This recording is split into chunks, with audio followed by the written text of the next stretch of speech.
when Michael and I would talk about him sleeping over at my house, he'd say, "Do you have any books at your house?" "Well, what do you mean? What kind of books?" He'd say, "Well, you know, Playboy, Penthouse, that sort of thing. As long as there's books there, then I'll come sleep over." Now you can take that for what it's worth. That doesn't prove anything. Right. That doesn't prove that Michael Jackson's a paedophile. No.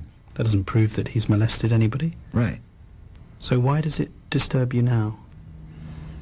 Because when I look at the pieces of evidence, and I see that one of the pieces of evidence is Michael Jackson looking at pornographic material with a child,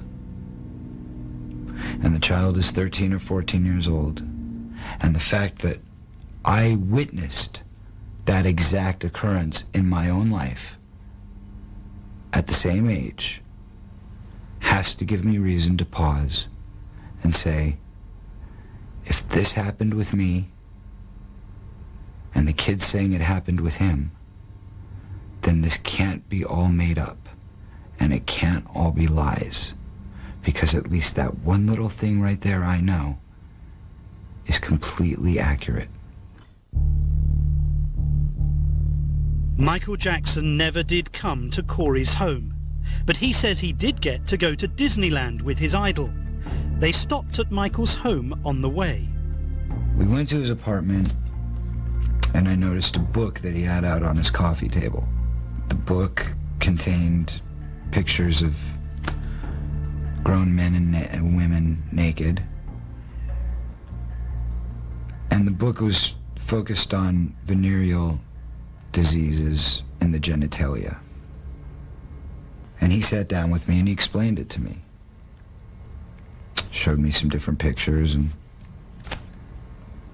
discussed what those meant. I was kind of grossed out by it. I didn't think of it as a big deal.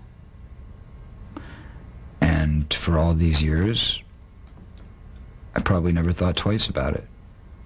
But in light of recent evidence, I have to say that if my son was 13 years old and went to a man's apartment that was 35, and I knew that they were sitting down together talking about this, I would probably beat his ass.